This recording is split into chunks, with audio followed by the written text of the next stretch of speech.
Hello guys, I'm Steve. Welcome back to the channel. Welcome back to another video. If it's your first time stopping by the channel, hit that subscribe button. Trust me, you won't regret it. If you're a returning subscriber, as always, guys, welcome back, and I do appreciate the support. Guys, I got an update on the story I did Tuesday night when it broke, and it's about the Towson, Maryland mass shooting that happened. And what was weird is we heard about this, and they said, it was an investigation. Some people were saying, according to some reports, there was it was outside of a funeral home. They didn't know the recollection or if it had anything connected to do with the funeral home. Where, during this story, one person lost their life. A car was overturned in the street, caught on fire. 9 other people got hospitalized. And I got a little bit of information about that because it seemed like, I had to go and dig to find this information. Now, supposedly they arrested 4 people in connection to this in an adjacent town. And I'll get to that in fact, I'll tell you guys right now. It says 4 people were arrested, and this is the age of the people. It's saying that 2 19-year-old men, this is according to CBS News Baltimore, 2 19-year-old men and an 18-year-old and another person is charged with firearms offenses, right, in connection with this incident. Now, the 4th person they must not be naming. Why? Because I think, in my opinion, he's a juvenile, or they didn't name his age. Now, I'm gonna show you a video that catches a little bit up on, what's not been put out to the public. And I think, honestly, the police are keeping this kind of low key on their investigation. That's why this thing hasn't came out. But it talks a little bit about the 26-year-old person that died and lost their lives. And we'll talk about it right now. Check it out.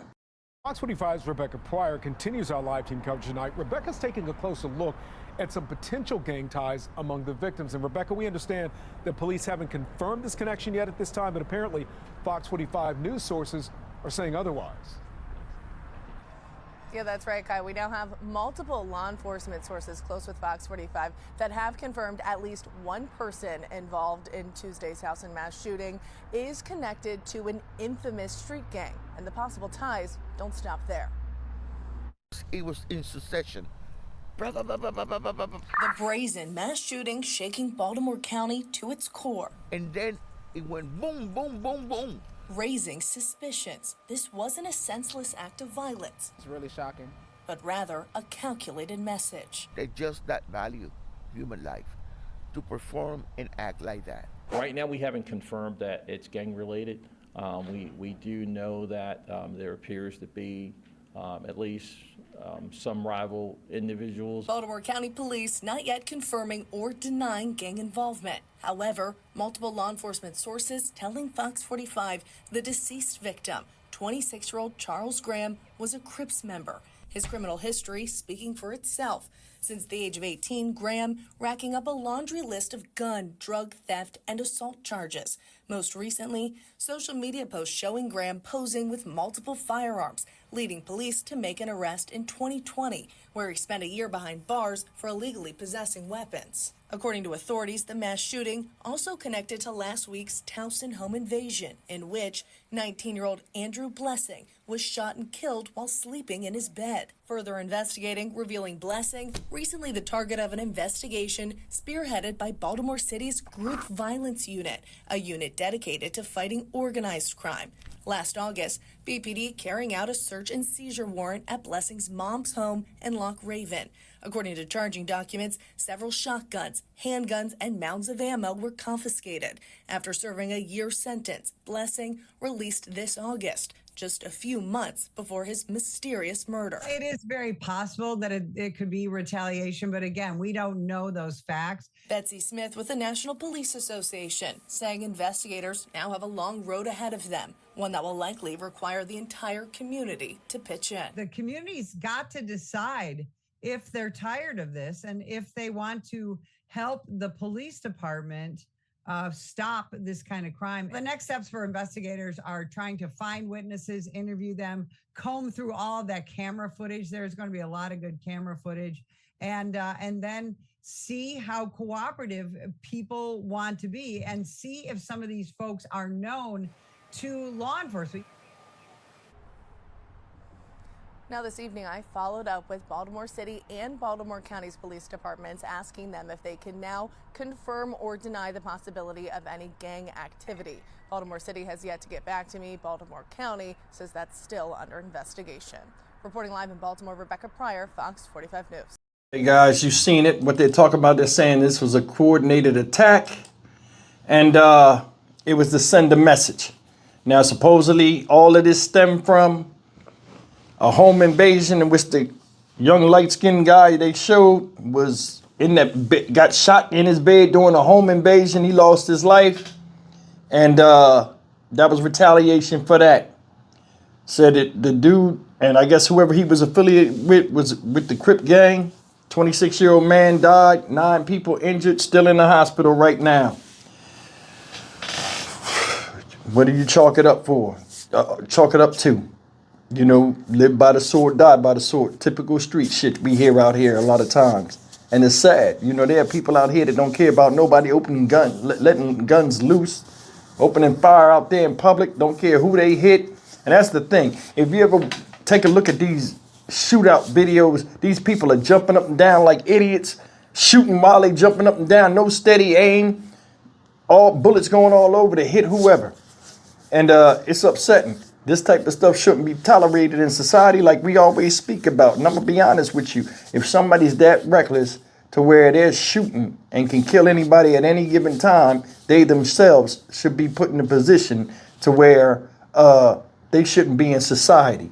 And I'm not just talking about a jail cell. I have no problem stripping people's citizenship that do some of the most unruly stuff that threatens the public safety, such as acts like this. Another thing is, these people be out here doing this crazy stuff, then they get shot up and all this other stuff. Then, you know, the retaliation mounts. Supposedly, this guy got shot in his house. He was in the street doing some street shit. Evidently, they ran up in there as something they wanted from him, whether it was his life, drugs, so on and so forth.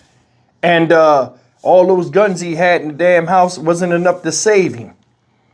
And he lost his life. And then the guy that they think has something to do with it, running up in there, lost his life. How do you feel bad? Death is one of those things where, you know, you can only put yourself in the mind, you know, of what people are going through. And you want to feel sympathetic. But some deaths, man, are just idiotic in nature. And it's bound to happen. This type of lifestyle that these young men had in association with each other was a death sentence. That's the thing. How do you stop people or try to reason with people that are on a speeding train to nowhere and it ends to the cemetery? That's one of life's greatest questions nowadays. But I mean, for it to be what it is, right? Let me show you this real fast. I almost lost this. I wanted to show you this. Now, you remember where they shot up that funeral home, that area, right?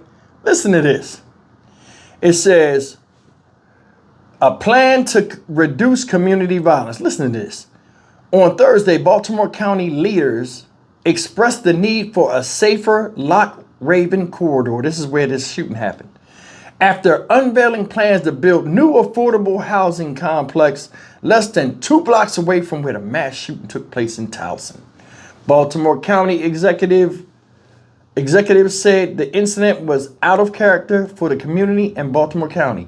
The new apartment complex will replace the Days Inn Hotel. Listen, guys, which has had 471 service calls to police for various incidents. Leaders hope the new apartments will increase the workforce opportunities, lower crime, and create stability. That ain't the biggest bunch of bullshit I've ever heard in my life. First of all, there are people living in a hotel. And you can tell it's wild over there where that hotel is at. Now they want to put affordable housing up there. You understand what I'm saying? See, they don't call it low-income housing anymore. They call it affordable housing. So the reason why you think the crime and stuff will go down is because you're putting the same people that's in them hotels into an apartment complex. See the game? Stupid. somebody has a chance to make money in a business venture, and that's all that matters. And then they'll go and tell the public, oh, it increased the workforce opportunities, lower crime, and create stability. How the hell is it going to lower crime? Either way, man, this whole thing is messed up, and it's just one of those things you just chalk it up to the game, to the streets. Stock Market Steve for the Dynamic Reason channel. As always, like, comment, share, and subscribe. I'll see you in the next video. Take care.